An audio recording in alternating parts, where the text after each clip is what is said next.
Hello movie star family, आशा है आप सभी अच्छे होंगे।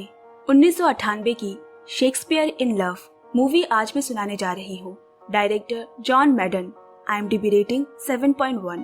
7 ऑस्कर से नवाजा गया इस फिल्म की कहानी शेक्सपियर की मशहूर नाटकों में से एक रोमियो और जूलियट पे बनी है। शेक्सपियर को किससे प्यार हुआ था जिसमें उसने एक पूरी की पूरी नाटक बना दी।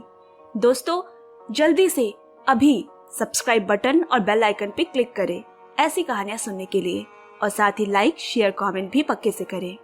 अब कहानी सुनते हैं। 1593 क्वीन एलिजाबेथ के राज में लंदन शहर में 2 थिएटर यानी नाटक कंपनी प्रचलित थी, जिनमें दर्शकों और लेखकों के लिए खींचातानी चलती रहती है। उनमें से एक है कर्टन थिएटर, जिसके सारे नाटक रिचर्ड बर्बेज लिखता है, और दूसरा है रोज थिएटर, जिसके मालिक है फिलिप्स हेंस्लो, जो गर्दन तक कर्ज में डूबा हुआ है। उसने मिस्टर फेनीमैन नाम के व्यापारी से काफी रकम उधार ली है, जिसे ना चुकाने पे वो उसकी जान के पीछे पड़ा है। कोई रास्ता न देखते हुए फिलिप्स ने उससे समझौता किया। उसने उसे अपने थिएटर के हिस्सेदार बनने का प्रस्ताव रखा। जल्द ही उसके थिएटर में एक नया नाटक आने वाला है, जिसपे उसका लेखक विलियम शेक्सपियर काम कर रहा है। फिलिप्स भागते हुए उसके पास आया कि किसी तरह पूरी कहानी लिखकर वो उसे बचा ले। वो चाहता है कि विलियम एक हास्य नाटक लिखे, मगर विलियम काफी दिनों से एक परेशानी से जूझ रहा है। वो कुछ नया नहीं लिख पा रहा। बहुत दिनों से वो एक प्रेम कहानी लिखना चाहता है। लाख कोशिश कर लेता, मगर दिन से रात तक कागज कोरा ही रह जाता। अब की बार वो ज्योतिष के पास गया। वो उन्हें अपनी मुश्किलें बताता है। पूरी बात सुनकर ज्योतिष ने कहा, तुम्हारी जिंदगी में एक प्रेम, एक प्रेरणा की कमी है। विलियम शादीशुदा है। महज 18 साल की उम्र में विलियम की शादी उससे दुगनी उम्र की औरत से कर दी गई, जिससे उसे कभी प्यार नहीं था। उनका एक बच्चा भी हुआ, लेकिन पिछले 4 साल से वो न कभी मिले ना ही बात हुई। ज्योतिष ने कहा, यह ओलंपस के मंदिर से मिला कड़ा है। उस औरत को पहना देना जिससे तुम अपने प्यार में चाहते हो। फिर वो बेतहाशा प्यार भी करने लगेगी, और इसके तुम्हारी जिंदगी में आते ही लिखने की प्रेरणा वापस आ जाएगी। विलियम को दूसरे थिएटर में काम करने वाली रोजलिन अच्छी लगती है। वो भी उसे पसंद करती है। जब वो वहाँ पहुँचा तो विलियम की लिखी नाटक की तैयारी चल रही है, जिसे देखने क्वीन एलिजाबेथ भी आई है। दर्शकों की भीड़ में वॉयला नाम की एक लड़की भी बैठी है। वो विलियम के लिखे नाटकों को बहुत पसंद करती है, और उसे वहाँ देख वो बहुत उत्साहित हो गई। घर वापस आकर भी वो विलियम शेक्सपियर की ही बातें अपनी आया सिल्विया से करती जा रही है। उसे विलियम के हर एक कविताएं, कहानियां मुंह जबानी याद है।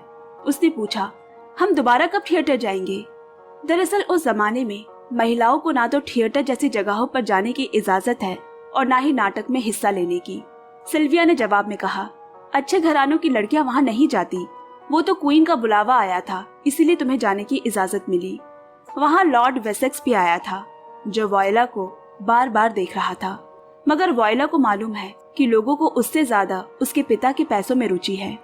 मगर 16-17 साल की वॉयला को प्यार में पड़ना है, जिंदगी के उस रोमानी पलों में जीना है जिसे वो किताबों में पढ़ती है, जिसके वो दिन रात सपने देखती है।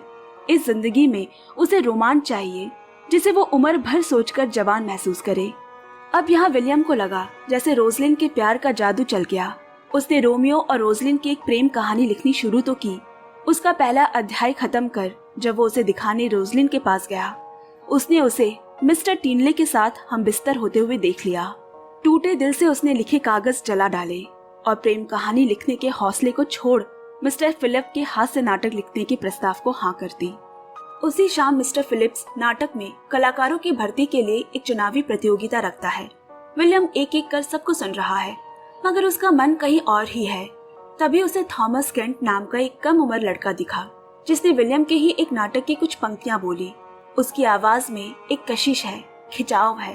वो तुरंत उठ बैठा, और जैसे ही उसके करीब जाने लगा वो लड़का वहां से भागा।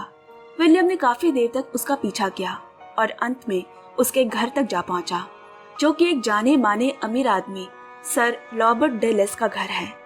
वो लड़का और कोई नहीं, वायला है, जो भेष बदलकर नाटक में हिस्सा लेने आई थी। घर पे वायला की माँ परेशान है, क्योंकि वायला के लिए रखी आज की पार्टी में लॉर्ड वेसेक्स को भी बुलाया गया है और मेहमान आने लगे हैं, मगर वायला का कुछ पता नहीं। तभी वायला खिड़की के रास्ते से घुसकर अपने कमरे के दरवाजे से बाहर आकर अपनी माँ से मिली। तब जाकर उनकी जान में जान आई। यहाँ विलियम ने जब वहाँ के नौकरों से किसी थॉमस केंट के बारे में पूछा, सिल्विया उसे देखकर सारा मामला समझ गई और बोली, वो मेरा कजन है, मैं आपका खत उस तक पहुँचा दूंगी। जब वो खत वायला को मिला, वो दरअसल एक न्योता था उसकी नाटक कंपनी में काम करने का, जिसके लिए वायला काफी उत्साहित है। सिल्विया के सावधान करने पर भी उसको कोई होश नहीं, क्योंकि आज के जश्न के बाद उसके माँ बाबा 3 हफ्तों के लिए अपनी जायदाद के मुआयने करने शहर से बाहर जा रहे हैं। यहाँ सारे मेहमानों के बीच विलियम भी जश्न में संगीतकारों की टोली में शामिल हो गया जो उसे जानते हैं। वो थॉमस केंट को उस भीड़ में ढूंढने लगा। तभी उसकी नजर वायला पर पड़ी और उसे पहली नजर का प्यार हो गया। उसकी दिल की धड़कनें बढ़ने लगी। वायला को तो पहले से मालूम है कि वो विलियम शेक्सपियर है जो उसके पीछे यहाँ तक आया है। वायला के माँ पिताजी की जायदाद कर्ज में डूबी हुई है। वो चाहते हैं कि लॉर्ड वेसेक्स उससे शादी कर ले, जिसके अच्छे घराने के नाम से उन्हें भी फायदा हो जाए।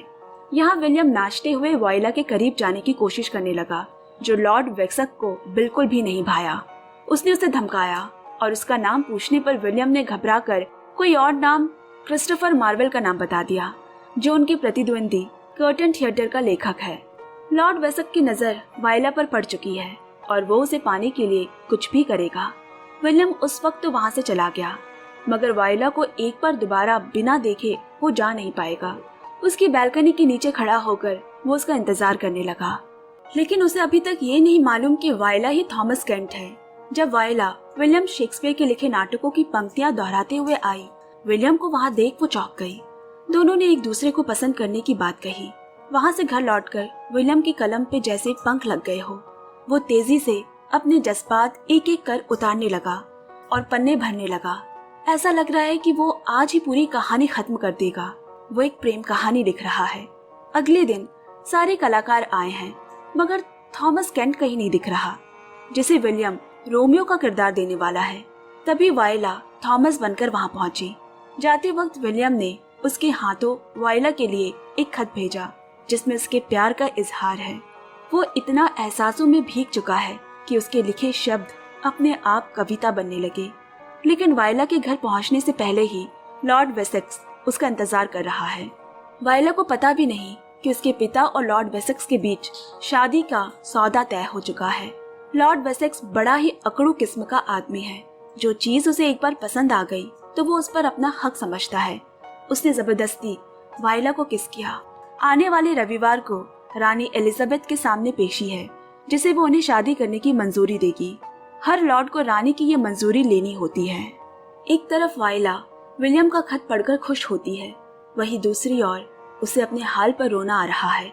उसने विलियम के खत के जवाब में लिखा, मैं मजबूर हूँ, अपने परिवार के हाथों मैं तुम्हें नहीं अपना सकती। अगले दिन वो थॉमस बनकर तो नाटक के रिहर्सल में है, मगर उसे वो खत चाहकर भी दे न सकी। विलियम भी बेचैन है उसका जवाब पाने को। शाम को घर वापसी के वक्त थॉमस बनकर ही उसने उसका लिखा खत थमाया। विलियम खत पढ़कर तड़प उठा। वो ऐसा कैसे कर सकती है? थॉमस बोला, क्योंकि वो एक बड़े घराने की है, उस पे अपने घराने की जिम्मेदारी है। विलियम को उसका तर्क सही नहीं लगा। उसके जज्बात उसकी आंखों में उतर आए और बोला, वायला मेरे लिए इश्क का दर्द और दवा दोनों ही है। वो मेरे लिए धूप और बारिश दोनों है। मेरे लिए उसका ना होना भी होने जैसा है। थॉमस की भेष में बैठी वायला उसकी आंखों में वो प्यार, वो दीवानापन, वो रोमांच साफ देख सकती है, जिसका उसे अपनी जिंदगी में तलब थी। उसने वही बैठे हुए विलियम को किस कर लिया और ये याद आते ही कि वो तो इस वक्त थॉमस बनी है, वहां से भाग गई। विलियम समझ गया कि वही वायला है। वो उसके कमरे में बैल्कनी से आया और दोनों ने अपने प्यार को स्वीकार किया। यहाँ उनकी मोहब्बत परवान चढ़ने लगी और वहाँ वायला के लिए विलियम के जज्बात कलम की स्याही से फूटकर पन्नों पे बिखरने लगे। वायला बनी रोमियो और जूलियट की प्रेम कहानी के जरिए उनके एहसास बयां होने लगे। जो भी नाटक में रोमियो जूलियट से कहता है, वो दरअसल विलियम के एहसास है वायला के लिए। बिल्कुल जैसे ज्योतिषी ने कहा था, विलियम को एक सदी की यादगार प्रेम कहानी लिखने के लिए प्रेम में पड़ना होगा। उसे खोने और पाने का आनंद, उस डर को महसूस करना होगा। अब वो रोज एक दूसरे को आमने सामने देखते, लेकिन करीब आने के लिए उन्हें रात का इंतजार करना पड़ता। जल्द ही प्यार भरे दिन बीत गए। आज रविवार की सुबह लॉर्ड वेसेक्स आया है। वायला से शादी के लिए रानी एलिजाबेथ की मंजूरी लेने वायला को उसके साथ जाना पड़ा, मगर एलिजाबेथ ने उसे पहचान लिया, जो उसे कभी न कभी थिएटर में नाटक देखते दिख जाती है। भला कविता और नाटक में रुचि रखने वाली लड़की लॉर्ड वेसेक्स के साथ क्या करेगी? रानी को लगा कि उनकी जोड़ी बेमेल है। उन्हें सोचने के लिए थोड़ा और वक्त दिया और लॉर्ड वेसेक्स को व्यंग करते हुए कहा, ये लड़की पहले से ही किसी के प्यार में है, उसकी आंखें बता रही है, तुम्हें कैसे समझ में नहीं आया? वेसेक्स को याद आया कि हो ना हो ये वही क्रिस्टोफर मार्वल है जो उस दिन वायला के घर जश्न पर दिखा था। यहाँ रिहर्सल के बाद जब सभी लोग सारे दिन की थकान मिटाने शराब खाने में पहुंचे, वहाँ मजाक में किसी ने विलियम की शादी का जिक्र कर दिया, जिसे सुनकर वायला चौंक कर वहाँ से भाग गई। पीछे विलियम भी दौड़ा, पर तभी बीच में किसी ने उसे रोकते हुए कहा, क्रिस्टोफर मार्वल को किसी ने मार दिया है। विलियम समझ गया ये काम लॉर्ड वेसेक्स का है, जिसे विलियम ने अपनी असली पहचान छुपाने के लिए क्रिस्टोफर का नाम बता दिया था। उसे बहुत अफसोस हुआ, ये उसे क्या हो गया। यहाँ रविवार की सुबह विलियम की शादी की खबर से उदास वायला चर्च जा रही है। उसे रास्ते में उस और आता लॉर्ड वेसेक्स मिल गया, जिसने उसके दुख में शरीक होते हुए एक महान कवि और लेखककार की मौत पर झूठा दुख जताया, जिसे सुनकर वायला को लगा कि कहीं वो विलियम की बात तो नहीं कर रहा है। जब वो लोग चर्च पहुंचे, विलियम को वहां देख लॉर्ड वेसेक्स उसे आत्मा समझकर भागा, और वायला ने जब उसे देखा वो अपनी सारी नाराजगी भूल गई और उसके गले लग गई। फिर विलियम ने उसे बताया कि क्रिस्टोफर मार्वल को किसने मारा है। वायला ने भी कहा, मैं समाज से नहीं लड़ सकती, मुझे एक हफ्ते बाद लॉर्ड वेसेक्स से शादी करनी ही होगी। अगर नहीं की तो वो हम दोनों को बदनाम कर देगा और तुम्हारा लेखक के रूप में भविष्य खत्म हो जाएगा। उनके पास अपने प्यार को खत्म करने के अलावा और कोई रास्ता नहीं बचा।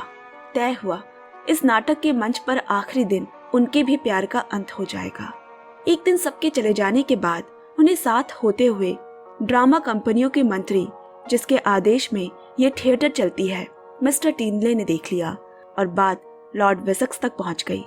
अगली सुबह वेसेक्स विलियम के साथ लड़ पड़ा और उसे धमकी देकर गया कि वो इस थिएटर की एक एक ईंट गिरा देगा। उसकी कही बात तो सच हो गई जब मंत्री मिस्टर टिनले वहां आया और बोला, यहाँ नियमों का उल्लंघन हुआ है। एक लड़की को नाटक में लेकर वायोला की सच्चाई सबके सामने आ गई। सब खत्म हो गया। इतने दिनों की मेहनत पर पानी फिर गया और रोज थिएटर में ताला लगा दिया गया। जब सब अपने हार का दुख मना रहे हैं, तब दूसरे थिएटर के मालिक मिस्टर बर्बेज वहां पहुंचे। उसके नाटक के लेखक मिस्टर क्रिस्टोफर पहले ही मारा जा चुका है और अब रानी के मंत्रिमंडल नाटक कंपनी को ही बंद करने पे तुले हैं। अब उसके पास एक ही सहारा है, विलियम शेक्सपियर का नाटक रोमियो और जूलियट। रोज थिएटर बंद होने के बाद उसने अपने थिएटर में नाटक प्रदर्शन करने की बात कही। ये सुनकर सभी को जोश आ गया, मगर दिक्कत ये हो गई कि रोमियो कौन बनेगा। वायला तो जा चुकी है। विलियम ने कोशिश की वायला को किसी भी तरह ले आए, क्योंकि उसे ही रोमियो के सारे पाठ याद है। यहाँ वायला के माँ बाप आ चुके हैं। लॉर्ड वेसेक्स और वायला के पिता के बीच आपसी सौदा तय होने के बाद कि इस शादी से किसे कितना फायदा होगा, वो दोनों चर्च के लिए निकले। वेसेक्स शादी के बाद उसे एक भी पल यहाँ रहने नहीं देगा, क्योंकि विलियम पे उसे बिल्कुल भरोसा नहीं। जब विलियम वायला के घर पहुंचा, वो लोग शादी करने निकल चुके थे। भारी मन से वापस लौटकर वो खुद रोमियो के पाठ के लिए तैयार हुआ। यहाँ जहाज के लिए रवाना के समय बग्घी में चढ़ने से पहले वायला तक हवा में उड़ता एक पर्चा आया, जिसमें आज शाम होने वाले रोमियो जूलियट के नाटक के बारे में लिखा है। वायला को लगा अगर वो नहीं गई तो रोमियो का पाठ उसके अलावा कौन करेगा। इतनी जल्दी तो कोई तैयार भी तो नहीं होगा। वो सिल्विया की मदद से लॉर्ड वेसेक्स से नजर बचाकर वहां से भाग गई। दोनों थिएटर को मिलाकर हो रहे इस नाटक को देखने लोगों की भीड़ उमड़ पड़ी है। विलियम तो रोमियो के किरदार के लिए तैयार है, मगर नाटक शुरू होने के बाद एक और दिक्कत आ गई। जूलियट बनी सैम का गला बैठ गया है, आवाज नहीं निकल रही उसकी। विलियम तो सर पकड़कर बैठ गया, अब कुछ नहीं हो सकता। तभी वहां वायला ने जूलियट के भेस में आकर नाटक की कमान संभाल ली। पूरा थिएटर एक लड़की को मंच पर देख चौंक गया। तब तक लॉर्ड वेसेक्स भी उसे ढूंढता हुआ वहां पहुंचा। यहाँ असल जिंदगी के रोमियो जूलियट ने इस मंच पे किरदारों को निभाया। रोमियो और जूलियट की कहानी शुरू हुई इटली के वरोना शहर में, जहाँ दो परिवार मोंटाग और कैपुलेट्स रहते थे। जो एक दूसरे के कट्टर दुश्मन थे। मोंटाग का इकलौता लड़का है रोमियो। एक दिन उसके दोस्तों बेनेवोलियो और मर्क्यूटो ने बताया कि कैपुलेट्स ने एक जश्न रखा है जिसमें पूरा शहर आने वाला है, सिर्फ तुम्हारे परिवार को छोड़कर। हमें भी वहां जाकर देखना चाहिए। कैपुलेट्स ने ये जश्न अपने इकलौती बेटी जूलियट की शादी का प्रस्ताव काउंट पेरिस के लिए रखी है। वहां जूलियट को पहली बार देखते ही रोमियो अपना दिल दे बैठा। जूलियट का भी वही हाल है, मगर जूलियट के कजन टाइबाल्ट की नजर रोमियो और उसके साथियों पर पड़ गई और उन्हें वहां से भागना पड़ा। रोमियो उसी रात फिर जूलियट की बैल्कनी के नीचे आया और यहाँ वो मशहूर पल आया। रोमियो ने अपने प्यार का इजहार किया और दोनों ने अगली रात पादरी के सामने अपने प्यार को शादी में बदलने का वादा किया और रस्म के तहत दोनों पति पत्नी बन गए। अब कल रात जश्न में घुसपैठ करने के लिए जूलियट का कजन टाइबाल्ट ने रोमियो को तलवारबाजी के लिए ललकारा। टाइबाल्ट एक धुरंधार तलवारबाज है, ये सब जानते हैं। जब मर्क्यूटो को इस बात का पता चला, उसने ये लड़ाई स्वीकार की, मगर वो टाइबाल्ट के हाथों मारा गया। अब मर्क्यूटो की मौत का बदला लेने रोमियो टाइबाल्ट के पीछे गया और उसे मार डाला। जब ये बात राजा तक पहुंची, उसने रोमियो को वरोना शहर से निष्कासित कर दिया। बिछड़ने के दुख में दोनों प्रेमी जोड़े तड़पने लगे। इस बीच जूलियट के पिता ने काउंट पेरिस से उसकी शादी तय कर दी। कोई रास्ता न देख वो पादरी के पास गई जिसने उनकी शादी करवाई थी। उसने एक उपाय सुझाया, मैं तुम्हें एक दुर्लभ फूल का रस दूंगा। ये एक दिन के लिए तुम्हारी नाड़ी को रोक देगा। सबको लगेगा कि तुम मर गई हो। मैं इस बात की जानकारी पहले ही रोमियो को दे दूंगा। वो तुम्हें तुम्हारी कब्र से निकाल कर दूर ले जाएगा, फिर तुम दोनों साथ जिंदगी बिता सकोगे। जूलियट ने वैसा ही किया, मगर जिस खबरी को पादरी ने भेजा था वो समय पर रोमियो तक नहीं पहुंच सका। और जैसे ही रोमियो को उसके दोस्त बेनेवोलियो के जरिए जूलियट के मरने की खबर मिली, वो उसकी कब्र पर गया जहां काउंट पेरिस से उसकी लड़ाई हुई और वो मारा गया। फिर रोमियो ने जूलियट की कब्र पर जहर पीकर खुदकुशी कर ली। तभी जूलियट पे उस रस का असर कम हो गया और उसे होश आ गया। अपने रोमियो को वहां मरा देख जूलियट ने उसकी खंजर को खुद के दिल पे उतार लिया और यहाँ दो प्रेमी जीते जी न सही मरकर एक हो गए। रोमियो जूलियट की कहानी यहाँ पर खत्म हुई। पूरा थिएटर तालियों की गड़गड़ाहट से गूंज उठा। नाटक समाप्त होने के तुरंत बाद वायला की उपस्थिति के कारण अभद्रता के लिए सभी को गिरफ्तार करने के लिए मिस्टर टीनले आया। उसी भीड़ में रानी एलिजाबेथ भी अपना रूप बदलकर शामिल थी। वो भी थिएटर की शौकीन है और ऐसा नाटक आज तक उन्होंने भी नहीं देखा था।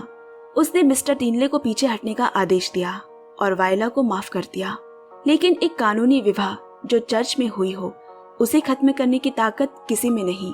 ये कहकर रानी वायला को उसके पति लॉर्ड वेसक के साथ जाने को कहती है। आखिरी बार के लिए वायला विलियम को अलविदा कहती है। विलियम उससे वादा करता है कि उसके हर उपन्यास में, हर लेख में वो वायला को जिंदा रखेगा और बार बार अपने प्यार का इजहार करेगा। वायला चली गई। प्यार में किसी को पाने और खो देने के एहसास ने विलियम की लेखनी में जो कमी थी उस प्रेरणा को पूरा कर दिया और विलियम शेक्सपियर का नाम इतिहास में कभी ना बुझने वाला वो सितारा बन गया। बस कहानी यही खत्म हुई।